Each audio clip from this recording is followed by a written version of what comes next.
The developer diary for the PTB that is coming next week is finally here. So today we're going to look at all the balance changes and new features that are coming with this update. First up, we are saying goodbye to the old system of challenges and saying hello to the new quest system that we were introduced during the Tokyo Ghoul livestream. Daily rituals, tome challenges, and event tomes are now going to be replaced by one centralized location in a quest menu. Quests will now be organized into individual groups, including daily quests, Rift Pass quests, and event quests. Quests do not have to be selected to be active and can be completed sometimes without even knowing it. For me, this is a great change. I like organization and time saving, so I can be in the fog longer having fun. You no longer need to redeem the rewards. Once a quest is completed, the blood points will be automatically put into your blood point bank. We now have milestone quests, which will be seasonal quests, which is great. A new way to earn higher rewards, which we will have to grind during the Rift. Players will be rewarded for doing more common in-game actions, like hook rescues, healing your teammates, and so on.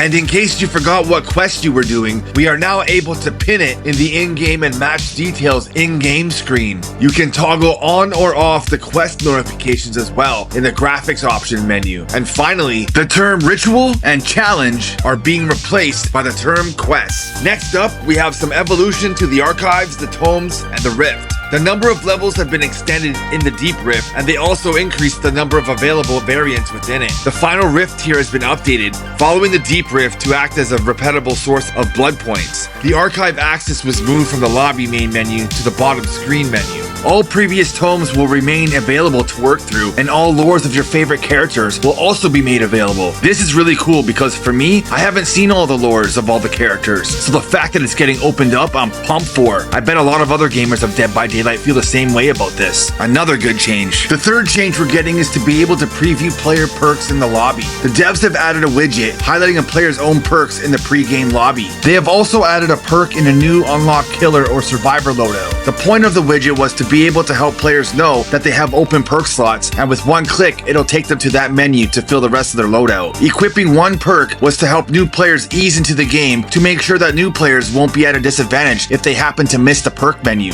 This is a great quality of life change for newer players, but experienced players like myself don't really need this, so I hope there's an option to turn this off. Next up, we got some changes to newly unlocked killers and survivors. Survivors will come pre-equipped with some items and add-ons and some extra stuff. Killers will come pre-equipped with a small amount of add-ons as well as some extra stuff in their inventory. I'm guessing that the extra stuff is offerings. This is done again to let new players know about the add-on system and the offering system, because why would anybody want to enter a match without any of these equipped? I like this because it's giving new players more of a tour on what they should have prepared for their survivor or killer players for the match they're about to go into. Nothing like going into a match with no perks, add-ons, or offerings equipped. I really like that the devs are showing some love to the new players that are coming into the game. I really like this next update because it shows that behavior is aware of the toxicity in the game and it's doing something to help lower it. No longer will toxic players be able to troll hook survivors by pretending to take them off the hook, only to just stop saving them and repeating the process. I don't know why players do it, but it won't be happening for much longer. Each survivor can attempt to unhook another survivor 3 times. After that, they cannot cancel the interaction. Each survivor's individual hook attempt counter will reset once the hook survivor is freed. This is a very healthy change. Good job on behavior on this one. The Hound Master received a couple of changes concerning her dog Chase and his command vault speed. His animation compared to his vault speed is a little fast, this giving survivors little time to react, so the devs have slowed down the speed to better match the animation. This also gives survivors a little more flexibility while being chased around pallets. Also, her deviousness blood point scoring events have all been doubled. This next update changes how a couple of status effects work. So no longer will Haste work with other Haste effects, and Hindered will no longer work with other Hindered effects. Now I guarantee this is going to rub the killer community the wrong way, but for survivors, this will be a nice change. It'll cause killers to have to really work for their kills, and it will cause survivors to not have to work as hard to be caught. The status effect widget has also been updated to display current Haste and Hindered values. Some select perk descriptions have also been updated to change the base movement speed adjustments to Haste or Hindered effects. And the last change was to add buffs to perks which used to rely on stacking. lacking. We don't know what these buffs are yet. This will not be an enjoyable change for one of my favorite builds that I like to run on my Myers, where I like to use batteries included and rapid brutality. But I understand why the change is being made, but I do hope the buffs they come out with for the perks being affected will be worth it. Now for the last update that is coming out next week. It's a massive nerf and basically a rework to the artist perk Hex Pentimento. When the killer rekindles a cleansed or hex totem, the survivors will now suffer from a reduced healing and repair speed. For each totem rekindled, the effect will be increased. By how much, we do not know yet. And just like before, if all 5 totems are rekindled at the same time, the entity will block them from being cleansed. Affected survivors will now be able to see the rekindled totems when they are within a small radius of them. It'll be great in solo queue because survivors can't communicate. So by being able to see the aura of the hex totem, that will be really beneficial for the survivor side. For the killer side, they're getting a mix of debuffs that will affect survivors by just having 1 rekindled totem. And the debuff will increase with every totem that gets rekindled. I think it's a fair change because this perk is way too powerful the way it is now. What do you guys think about this change and the rest of them that we got into today? Let me know in the comments. Also, if you want to see more content like this, then be sure to like the video and subscribe to the channel. That's all for this video. I'll see you in the next one.